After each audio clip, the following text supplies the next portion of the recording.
back with Terry Horan for another week at Coach's Corner. Coming off a game at St. John's, you didn't get the win, but the team stepped up and played very well. What was the keys to you guys playing at that top level last Saturday?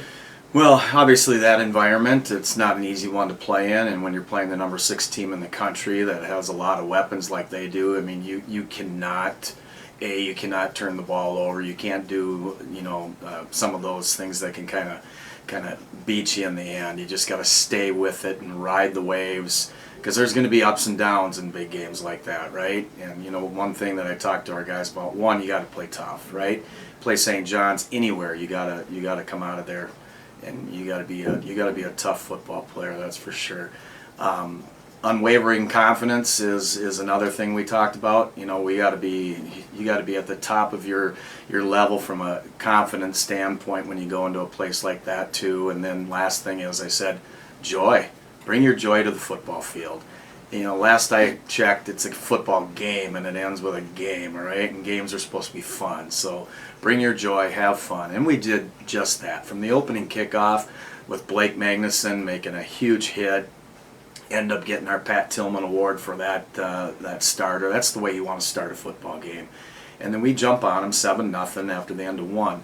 If we could have the second quarter back, that would be huge. And we actually had a chance with a turnover late in that quarter to go in and score right before half. And but give our kids credit. We get into that fourth quarter, you're down 35-7.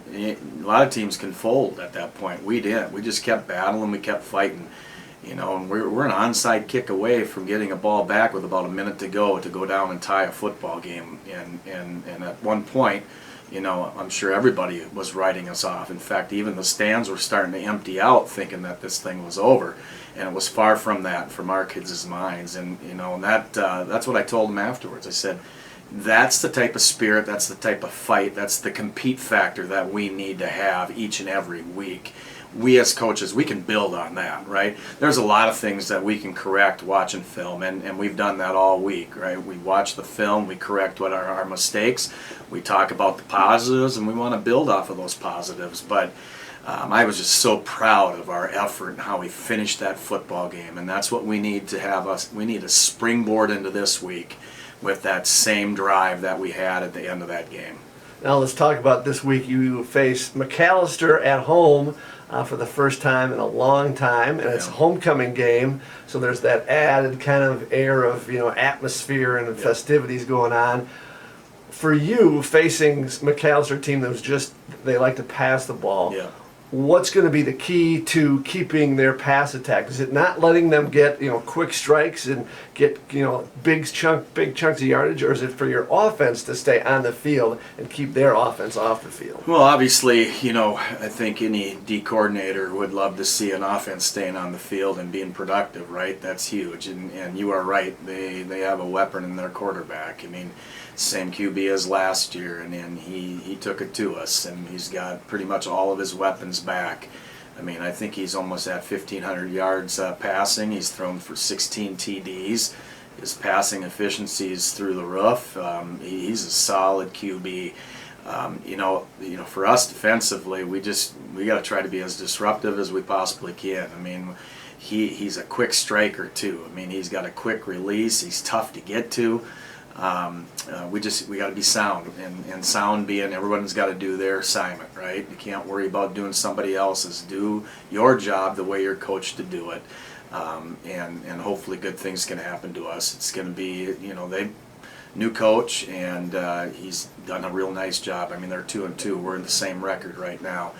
He kept the majority of his staff from a year ago, so there's a lot of similarities to what they were doing the last year against us. But you're right, we haven't played Macalester at home in 22 plus years here, okay? I don't know when the last time we played them at home, but it was obviously before I took over, because my first year we were at Macalester, and then they left our league in football, and last year was their first year back, and we were at Macalester. So they're a well-coached team. They're going to play extremely hard, and schematically, they're coached up really, really well, and they run their scheme very well too. Now, on offense, to be able to take advantage of what they give on defense, are you going to be able to run the ball like you guys have been doing in the past, or is it going to be more of a balanced attack where you're going pass and run. You know, you kind of have to take what a defense gives you, right? You kind of that's what is that flow going to be, all right? Do we feel we're two-dimensional? We do, all right? But we're a spread team now, and we like to throw the football. So you know, we'll see what happens. And defensively, like I said, they play extremely hard. They give a few different looks that we haven't seen, but yet schematically very similar to some of the stuff from last year. So. We're going to need all 60 minutes, that's for sure, and hopefully we get a great homecoming crowd to back us up and bring that energy and that excitement to Jay Christensen Stadium. Our second time at home too, so let's make it a loud environment. Finally, homecoming always is a big event here on campus, but not only homecoming, but for the athletic department, it's the Hall of Fame induction. Yeah. Six people going into the Hall of Fame. One of them happens to be a former football player, yeah. Russ Winkles.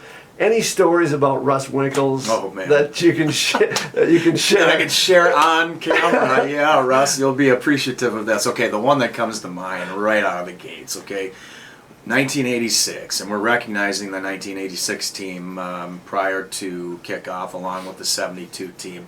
That 1986 team won the MIAC. We got in the national playoffs. We knocked off Stevens Point in the first round. We went down to Central Iowa, who was a huge favorite. They had like a 48-game home win streak, okay? And we're down 14-10. And Russ Winkles was a captain for us. He was a corner, and he picks off a pass and runs right down our sideline, okay? And this is forever will go down as one of the greatest moments of all time. As he's running down the sideline, and he's on our sideline, okay? He does a little wave goodbye to the receiver that's chasing him, and I mean everybody was in an uproar when we were watching the 8mm film back in the day of that going back and forth. They might have had VHS by that time, I don't know, but that play ended up propelling us to victory, 17-14, knocked off Central Iowa. We went on to Augustana, Illinois in the national semifinal game. We ended up getting beat by them. They ended up winning the national championship that year. But what a special season that was. But what a special player that Russ Winkles was. And a great leader, but a heck of a football player. And when there was a big moment, he always was shining. And the fact that he would catch or pick a ball off and wave goodbye to the person chasing him, yeah, that one sticks up there forever. All right, good luck on Saturday and enjoy homecoming. Appreciate you. Thanks.